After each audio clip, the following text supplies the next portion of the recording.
Bismillahirrahmanirrahim. Assalamualaikum warahmatullahi wabarakatuh. Halo semuanya, selamat datang di channel Ardian Saramiarno. Jangan lupa bagi yang baru mampir untuk memberikan subscribe dan aktifkan loncengnya.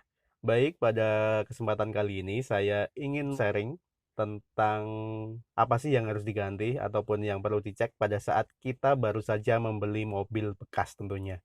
Karena mobil bekas itu beda dengan mobil baru ya. Kalau mobil baru itu segala sesuatunya, semua komponennya bisa dikatakan itu baru dan juga minim perawatan serta kita tinggal pakai aja.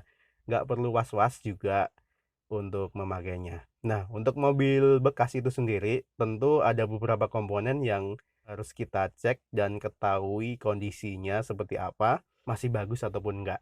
Karena kalau semisal kita nggak tahu track recordnya, jadi sebelumnya itu eh, penggantian olinya seperti apa, apakah rutin, apakah bagus, dan juga kondisi komponennya itu masih bagus ataupun enggak. Jadi, kalau kita nggak menggantinya sendiri, kita juga nggak tahu nih rekodnya seperti apa. Beruntung bagi teman-teman yang mendapatkan mobil dengan rekod yang bagus. Jadi kita tinggal meneruskan saja nih sebelumnya seperti apa. Tapi kalaupun sebelumnya itu nggak bagus, komponen yang gantinya itu kurang maksimal, jadi kita bisa mengganti dengan komponen yang jauh lebih baik lagi. Contohnya oli. Jadi kita bisa memilih oli sesuai dengan kebutuhan dan keinginan kita tentunya. Contoh singkatnya seperti itu. Nah, teman-teman penasaran apa aja yang harus diganti dan yang harus segera diganti dan harus dicek setelah kita membeli mobil bekas? Jangan lupa untuk menonton videonya sampai akhir. Jadi yang pertama kali harus kita ganti adalah oli mesin ya. Teman-teman bisa lihat di sini biasanya ada gantungan. Ini ada keterangan di sini kapan oli harus diganti. Nah, kalau semisal ini nggak ada, teman-teman wajib ganti langsung. Karena kita nggak tahu juga sebelumnya riwayatnya itu seperti apa. Apakah olinya itu baru saja diganti atau sudah lama nggak diganti. Kan kita nggak tahu juga. Lebih baiknya sih kita langsung mengganti aja. Jadi kita nanti bisa tahu track recordnya mobil itu sendiri. Seharusnya itu setiap mobil pasti ada catatan seperti ini. Jadi kita nanti bisa tahu KM berapa oli ini harus diganti dan pada KM berapa oli ini sudah diganti ya. Dan pasti ada tanggal servisnya. Serta biasanya di sini dituliskan oli apa yang digunakan. Nah, untuk masalah oli, teman-teman bisa pilih yang terbaik untuk mobilnya. Karena untuk mobil Matic, manual dan diesel itu biasanya berbeda juga karakternya. Untuk saya sendiri, saya biasanya menggunakan oli Prima XP. Nah, jadi ini oli yang saya gunakan. Jadi di sini tertera ada tulisan SAE 20W50. Saya sudah menggunakan oli ini kurang lebih selama 7 tahun ya. Dulu sempat menggunakan Shell, tapi karena katanya Shell itu bagus ya. Tapi teman-teman nanti bisa coba sendiri sesuai dengan harganya. Untuk saya sendiri cari yang agak miring lah. Dan setelah menggunakan ini lumayan, nggak ada kendala sama sekali ya selama ini. Jadi setelah kita mengganti oli, teman-teman jangan lupa untuk mengganti filter oli juga. Karena filter oli dan oli itu adalah komponen yang saling berkaitan satu dengan yang lain. Untuk saya sendiri gantinya 2x1. Jadi semisal saya 2 kali ganti oli, saya 1 kali ganti filter oli. Kalau teman-teman pengen yang lebih bagus, bisa juga 1x1. Jadi pada saat teman-teman ganti oli, harus ganti filter olinya juga. Untuk kisaran harga, filter oli itu sangat terjangkau juga sebenarnya. Jadi cuma 30-an ribu aja. Dan yang selanjutnya, teman-teman wajib cek itu adalah timing belt ya. Untuk espas itu letaknya di sini, di dalam cover ini. Teman-teman bisa cek dulu kondisinya seperti apa.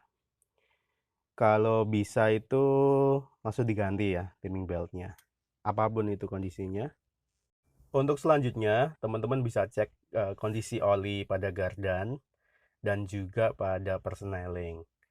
Ada yang menyarankan untuk mengecek saja, nggak perlu diganti.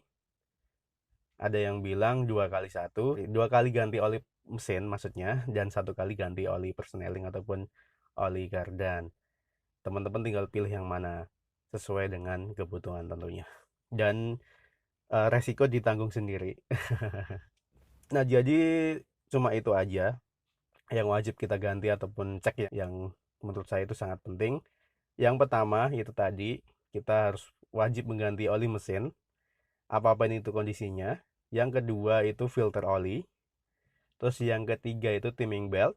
Yang keempat kita bisa mengecek oli pada gardan dan juga oli pada persneling atau transmisi. Karena agar kita memperbarui track recordnya, kita bisa tahu ini mobilnya kemarin baru saya ganti olinya, baru saya ganti timing beltnya, jadi kita pasti sudah tenang ya kan. Jadi alasannya kenapa kita harus ganti timing belt karena teman-teman pasti sudah mendengar ya istilah kalau semisal timing belt kita itu tiba-tiba putus di jalan, itu bisa mengakibatkan mesin harus turun ya. Nah, itu salah satu yang menjadi kekhawatiran kita semua, dan sebaiknya pada saat kita membeli mobil kita harus tahu dulu seperti apa kondisinya mesinnya, dia menggunakan timing belt ataupun enggak ya, atau yang sudah menggunakan rantai itu. Dan apabila dia menggunakan timing belt itu mobilnya dia aman nggak pada saat timing belt putus. Untuk varian Espas itu sendiri ada yang aman dan ada yang tidak. Nah, kita nggak bisa mengetahui secara pasti, tapi ada yang bilang untuk tahun 2000-an ke atas itu sudah aman ya. Jadi sebenarnya perbedaannya itu pada sehernya ya. Jadi sehernya itu jenong ataupun enggak. Karena kalau misal sehernya itu sudah jenong, jadi pada saat timing belt putus itu pasti aman dan tidak akan turun mesin. Kita hanya mengganti timing beltnya saja kalau misal dia putus. Tapi kalau misal sehernya tadi belum jenong, itu kita pada saat timing belt putus mau nggak mau harus turun mesin, pasti ada beberapa komponen yang rusak. Nah, itu yang menjadi kekhawatiran kita semua para pengguna mobil tua seperti ini. Jadi saran saya memang harus diganti pada saat kita baru saja membeli mobil itu. Untuk jaraknya sih ada yang bilang 50.000 km itu kita harus ganti timing belt. Kalaupun kita merasa nggak yakin, kita bisa cek sendiri kondisinya. Kita bisa buka covernya dan kita lihat apakah ada yang retak ataupun enggak. Karena kalaupun ada yang mengatakan aman pada 50.000 km, kita juga nggak tahu kan kondisinya seperti apa. Apalagi kalau barangnya itu dia nggak ori ataupun KW. Tentu kualitasnya juga dipertanyakan. Soalnya dari beberapa komponen yang saya sebutkan di awal tadi itu terkadang pada saat kita mencari mobil ataupun pada saat kita membeli mobil, kita nggak benar-benar mengecek langsung nih kondisinya seperti apa. Paling kita cuma mengecek kondisi luarnya aja, radiatornya seperti apa, eh, gimana, masih bagus ataupun enggak, mesinnya suaranya seperti apa. Tapi untuk dalamannya dia menggunakan oli apa dan serta olinya masih bagus ataupun enggak, kita kan nggak tahu ya kondisinya seperti apa.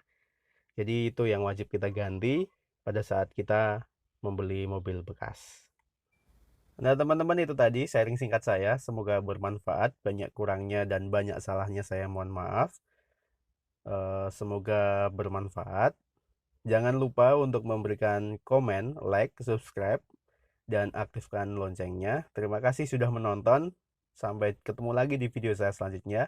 Wassalamualaikum warahmatullahi wabarakatuh.